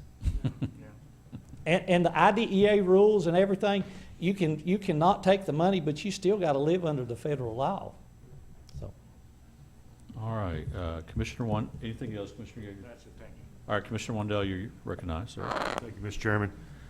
Following up on that federal money, when it comes into the county, does that money also go to the cities too? We still Yes. have to split that. So Oak Ridge will get theirs, like Yes, we have to yes. pay City of Clinton and whatnot. In the future, Dr. Parrott, I don't think now is probably a good time, but if you need anything from this body, I know I'd be one commissioner that would support a resolution in support of the Anderson County school system, keeping those federal funds. And if that's something you'd like to see, and Mr. Chairman feels it's appropriate, and the mayor, I'd certainly support that. I think the last thing I heard is the committee was supposed to have it done by the 1st of January, and they've told them that they won't have a recommendation this year. Okay. So we'll see where that goes. The last thing I have, Mr. Chairman, and Dr. Parrott, is I had the honor to go to Dutch Valley for the first time and go in that school. As a former military guy, I was blown away with how shiny the floors were when I walked in there. I thought they were wet. They looked so good. But the thing that intrigued me the most was at the end of the program. Of course, the kids and the staff, but and maybe Commissioner White, I think me and him talked about it, maybe Commissioner McCamey, but this circle of protection they do. And it just blew me away. And at that very moment, I was thinking to myself, how nice would it be if every adult in Anderson County would take that mindset to provide the protection. We circled these little kids, and the principal said to them that the folks around you are here to protect you, to love you, to support you. And I thought, I could have used that at that age, and it was just overwhelming to me. And I can't thank you and Principal Sherwood. It just gave me goosebumps, and those are the good things that are going on good in our county that I think more people need to hear about. And it didn't matter where you're from, what you're wearing, who your parents were, they're all equal at that very moment. So I just want to thank you for that. Thank you. Very good. Yes. Commissioner Foster, you're recognized. I would just like it to be noted that there was 2 Anderson County schools playing in the quarterfinals and 0 Oak Ridge schools playing in the quarterfinals this Friday. I was not going to bring that up, but it was good to have 2 of them in there. It's always good. Uh-oh, here comes Wells. I can see it. Do I have to recognize him? Okay, Commissioner McCammon, Commissioner Wells, I can't count how many 30 quarterfinals seconds. Oak Ridge has had. But I do want to say, you know, once every 30 years, you guys deserve to get there. So congratulations. All right, your time is up, Commissioner Wells. Moving on to Commissioner McCamey. I'd just like to point out that Oliver Springs is still in the playoffs. Yes. They're not an Anderson County school, but we have a lot of Anderson County kids that go Yeah, it's from close Norwood enough. to Yep. Oliver Springs, so Yeah, they're you got still that in the right. run. They do. They do. Hey, I hope you all have a happy and blessed Thanksgiving. Yeah, you too, Dr. Parrott, absolutely. Thank you. Anything else for Dr. Parrott before he goes deep fries the turkey? See ya. See ya. I don't All think right. he's going to fry it. You can buy them at Buddy's right up the road. Okay, Jay, it is now your turn, sir. I'll get used to this soon. Thank you, Mr. Chairman. It's truly an honor to be with you and each member of County Commission tonight. I don't have any action items, but a couple things I'd like to talk to you about, and if anybody has any questions, I'll certainly field those. But you see our contract approvals in Section A, and also the Jenkins and Stiles. That's all the work being done down at the Senior Center. And it is moving very quickly down there, like the mayor said. One thing I would like you to note is item E3. That's that foreclosure you authorized on the Davis property in Hidden Hills. We did have a sale on the courthouse steps. That was sold to Chris Lane for $44,275. After all the delinquent taxes were paid and the court costs were paid, the county made $28,124 in reimbursement funds. And I believe the mayor said we can put that back into other zoning condemnation cases so we can take care of some other cleanups that we need to. And the way that flows is the county will get bids from companies to clean these up. And then once we pay for it, we'll attach a lien to the property, and that's the way it works, and that's the way it worked on this particular one. That's all I have. Has anybody got any questions on any of these issues? And if you see Ms. Ayers is at it again. She's attacked the U.S. Supreme Court. I don't think that'll go very well, but we'll handle that with no problem.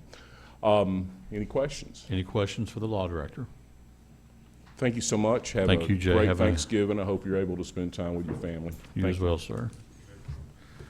All right, moving along to committees and reports, starting with Operations Committee report by Chairman Isbell. Thank you, Mr. Chairman. Commissioner Anderson made a motion to approve resolution number 23, 11-1135, respectively, requesting Tennessee Department of Transportation to perform a traffic survey and an overall safety plan for Brookstone Ridge subdivision adjacent to US Highway 441, State Route 71 in Andersonville, Tennessee, seconded by Commissioner McCamey. Motion passed unanimous to forward to full commission for approval. All right, we have a motion and a second. Any discussion on the motion? Seeing none, all in favor say aye. Aye. Any opposed? Motion carries. Commissioner Anderson made a motion to approve the USDA Legal Services Agreement for the animal shelter, seconded by Commissioner McCamey. Motion passed unanimous to forward to full commission for approval.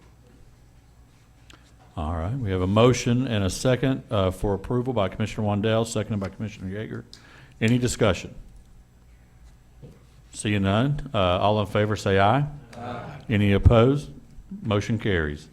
Commissioner McCamey made a motion to approve the MOU Asset Parking Agreement with Appalachian Mountain Rescue Team, seconded by Commissioner Barron. Motion passed unanimous to forward to full commission for approval. Thank you, sir. We have a motion by Commissioner Yeager and seconded by Commissioner Allen for approval. Any discussion? Seeing none, all in favor say aye. Aye. Any opposed? Motion carries. Under new business, Commissioner Anderson made a motion to have the mayor or the law director draft a letter request to Congressman Fleischman's office to be considered for the drought assistance or farm service aid, seconded by Commissioner Wandell. Motion passed forward to full commission for approval. We have a motion and a second. Any discussion? Mr. Yeager. Is that okay if we put that in the form of a resolution? Requesting state and federal assistance. Yes. That's fine with Commissioner Anderson. Yeah, I pulled all the data on that. I think we can easily put together a resolution very quick. Thank you. Thank you. Mayor Frank. Yeah, and if Jay and Commissioner Anderson, if I can get a copy of that. I've talked with Tennessee Department of Agriculture, the state executive director. I also reached out to the deputy commissioner just today, in fact. They explained the whole process to me and how it worked. And then just today, no, actually, this was 6 days ago, but they just issued this today. Anderson County is eligible. USDA announced that ranchers and livestock producers in 51 Tennessee counties can apply. They've opened up the Livestock Forage Disaster Program, LPF, for losses in 2023. And Anderson County is one of those eligible counties. So I think that has opened up since we talked at Operations Committee, but we'll make sure, I mean, we'll just still continue to move forward with that resolution, Jay, but both of those gentlemen said we are free to reach out to them. They said the Knoxville FSA office, which is at by the farmers market, is a great office with good resources, and they're happy to answer any questions that any farmers in this community have. So, and so is the Department of Agriculture. So I think we're okay, but go ahead with your motion. Okay. Commissioner, you go I ahead, don't know sir. if you noticed it, but last Thursday, the Department of Agriculture put out the latest survey, and we're in the next to the worst condition. All Tennessee's 95 counties, 100% of them are in drought conditions, but we're in the next to the worst. Wow. There's a small little section down towards McMinn, Bradley, and Hamilton that's in a little bit worse shape, but we're in critical times right now. But anyway, we'll get that done for you. Thank you. All right. Commissioner Anderson. Mr. Chairman, I think that's great. That's started. If we can go ahead with this motion and maybe include some language to, if just asking them to extend the application process or the deadlines some, because I think just to give time for the farmers and everybody to kind of get the word out, because I do know they have they've got a deadline for applying. So if we could just maybe ask them to kind of keep reevaluating and extending that deadline, I think that'll help too. Okay, okay. All right. So we have a motion on the floor in a second, as agreed upon on the resolution. Any other discussion? All in favor say aye. Aye. Any opposed? Motion carries. Under old business, Commissioner McCamey made a motion to forward the full commission to purchase lapel pins with funds requested by the mayor. Seconded by Commissioner Wandell, motion passed. All right, we have a motion by Commissioner McCamey and seconded by Commissioner Allen. Any discussion on the lapel pins, which I am extremely excited about? Commissioner Wells. Where will these funds be coming from, Mayor? I talked to Robbie, and we figured, since it was promotional and marketing on behalf of the county, that tourism would be the best choice. It was discussed at operations that we look at sports gaming tax, but those proceeds by statute must be used for infrastructure, and so for that reason, the commission has dedicated those to parks, but still, even if we switch streams, that's not infrastructure. And so Robbie said if you all passed it, he would do that pull from the fund balance so that it would not negatively impact Director Wells' operating budget. So he would just pull it from that reserve, from All other right. charges. Okay, any other discussion?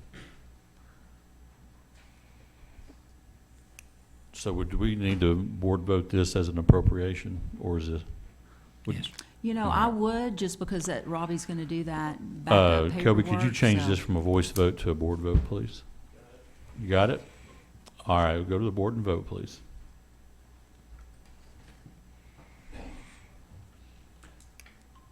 Fourteen yes, 1 no. Motion passes. Mr. Chairman, that concludes the Operations Committee report. Thank you, sir. All right, moving on down to Fire Commission report by Chairman Wandell. Thank you, Mr. Chairman. We really didn't have much motions per se. We met on the 7th of November. We did talk about the ARP fundings. We approved the Oak Ridge and Norris and Andersonville, last three. For those, we did talk about the LoSAP program, Mayor.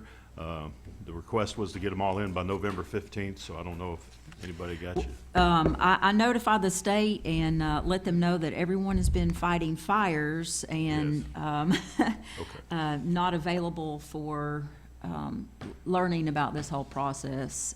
So I know Bryce reached out, and we're just going to make it a mission to get it geared up for next year. So that'll give them plenty of time to start doing the record keeping and that kind of thing. So, Fair but enough. we're already a participant. Great. But- Thank you, Mayor. I appreciate that.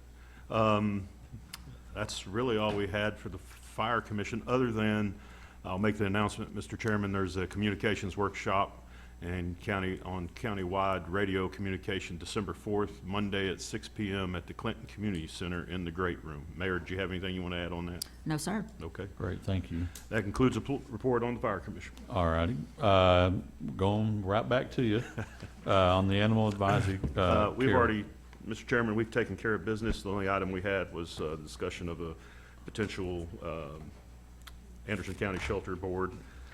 So we've already taken care of that through operations. Yes, sir. Good. Is there any unfinished business to come before the county? Mayor?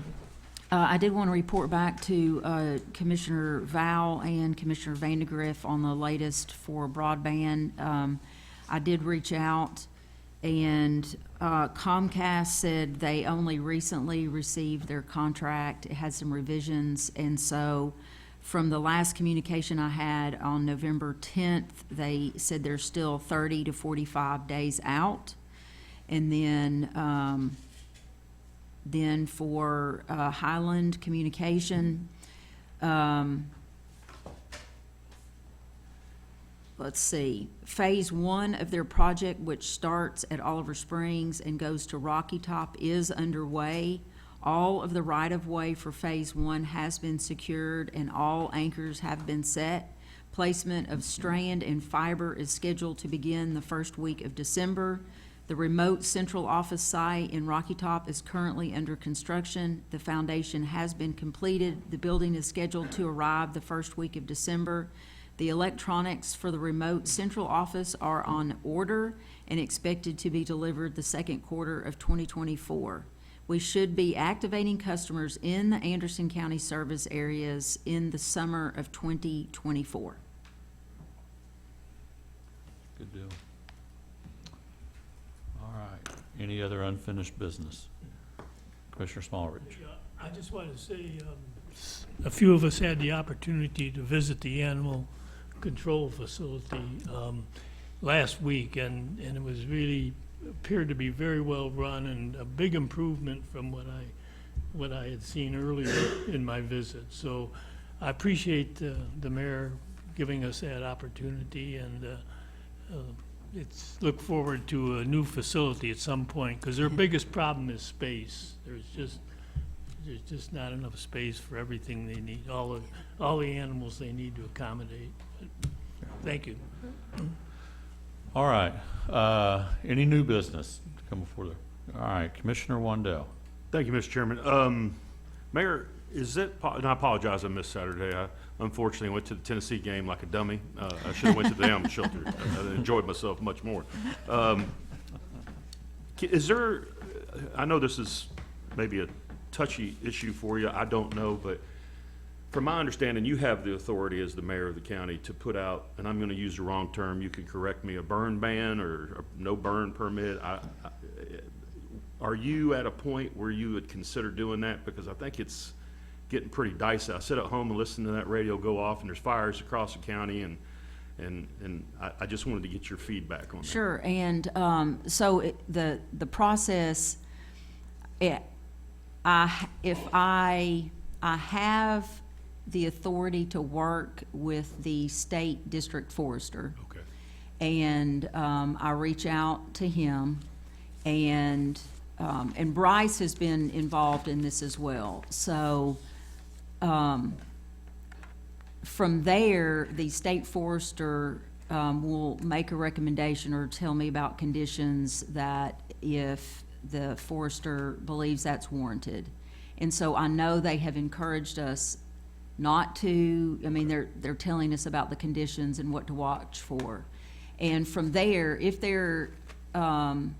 he says yes, then I write the request, and then that request goes to the Commissioner of Agriculture, who then signs off on the burn ban.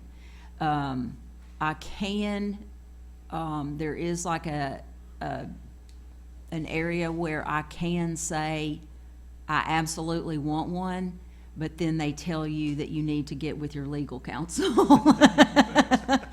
And so I am staying in communication, and I will reach out to him again tonight. And I know we're all praying for rain. We're supposed to have some. Right. Kind of interesting, if you look back in 2016, right before this exact time, we were in the same boat back in 2016 at this very same time of the year with the drought. So I'm hopeful that we get this rain, but I will reach out once again to the district forester. I just want to thank you for the explanation. Yep. I know there's a lot of people asking, and I know you probably get asked 100 times. Yeah, and we're given the strong messaging, and like municipalities can just do it. They're under, I guess, a different area of the law. Maybe that's their charters or something like that. Ordinances, okay. Thank you, I appreciate it. Yep. Thank you, Mr. Chairman. Yes, sir. Commissioner Val. Thank you, Mr. Chairman. Wasn't planning on doing this, but I think it's a good opportunity to, and thank Commissioner Wandell for bringing this up. Had an opportunity to be out there with some of those firefighters during the recent forest fires that we had, and it was just amazing to me how well all of them worked together. Bryce and the EMA staff did an outstanding job with coordination, setting up the command post. Rocky Top Fire Department, Rocky Top Police, Bryceville, Medford, Claxton, Clinton, I believe they said Oak Ridge came out as well. Marlowe, and if I forgot anybody, I apologize. I think I did forget one during the videos the sheriff's office was doing. I apologize for that. But I was just impressed and continue to be impressed by our firefighters across the county. And it would have been a lot worse if we didn't have the men and women who were dedicated the way they are to protect property and lives. So I just wanted to throw that out there as well. Thank you, Mr. Chairman. Thank you. All right, any announcements? Got all kinds of Christmas parades coming up. Man, this thing lit up. You'd have thought. It isn't lit up. All right, Commissioner Wandell. Mr. Chairman, I just wanted to say thank you and to the staff back there for doing this agenda on our iPads. I know it was might have been a little struggle here for a minute, but I love this. And I guess the question I have for you, this shows at home as well? The agenda? I'm not, it shows on these screens, so Okay. It does show, like, at time, before we go to a vote, it'll show all of that on the screens. Yes, sir. And So thank so, you. yeah. I love it. Thank you. Thank you. It's definitely a bumpy road, we're gonna get through it. Commissioner Vandergriff. We did have a community meeting of the opioid task force at Main Street in Rocky Top, and I just wanted to thank everybody who attended. We had a great turnout. City of Rocky Top, ASAP, Main Street, the Celebrate Recovery group there. Again, all the members of the commission and the opioid task force that attended. We made a lot of notes. We got a lot of great ideas, and we're looking forward to hosting another one, hopefully in January, in the Clinton area. Good, thank you. Commissioner Wells. Just want to plug our local District 6 Boys and Girls Club of Oak Ridge. Christmas tree lot opens officially tomorrow evening. We are, and I want to stress this because there's some other nonprofits in town that kind of get a little fuzzy on it. We are the only nonprofit that keeps 100% of all the proceeds in Oak Ridge. The other ones that advertise it are sending some of the money overseas, which is great, but please come out, support the Boys and Girls Club, get a tree, and know all that money stays in Anderson County and Oak Ridge to help the kids. So, thank you all. We're good. Commissioner Vandergriff brought up something that's kind of intriguing to me. Maybe some of you folks saw it on the news, but one of the school districts have a fire course in the school system, and I'm not asking to spend all the money from the opioid abatements or whatever, but it sure would be nice if we could earmark some of those funds to help our young men and women coming out of high school, to help them get in to be an EMS, to be a sheriff or an officer or a volunteer firefighter. I'd like to see us somehow, Mayor, develop something in the school system. I forget, what do we got out there? What's that thing called out by the interstate? That TCAT. Yeah. Last time I was there, I noticed there's a lot of space empty. I'd like for us to see if we could develop something, and just something to think about. I know it's an idea. It'll probably go with the strategic plan as we move forward, but thank you. Yes, ma'am. I forgot to mention, the Anderson County FFA poinsettia sale starts on Monday. So if you want to go by and buy some poinsettias, I know a couple of the kids that'll be working in the greenhouse. Okay. Definitely will entertain a motion to adjourn. Wait, Mr. Chairman. We barely. I had my finger up. I just don't have a button. You're gonna have to. Yeah. No, just real quickly, I know we have in our community lots of Christmas parades, but the Anderson County Courthouse is actually gonna be, for Clinton's, the city of Clinton's Christmas parade. They're going to turn the front of the courthouse into, there's going to be a light show, like our columns will look like candy canes, and Well, that's there's going to be cool. music and snow, and so if you want to see your beloved courthouse highlighted, just come to the Christmas parade and try to camp out somewhere across the street That's cool. from the courthouse. Okay. We stand adjourned. Happy Thanksgiving, everybody. Happy Thanksgiving. So Jay, I think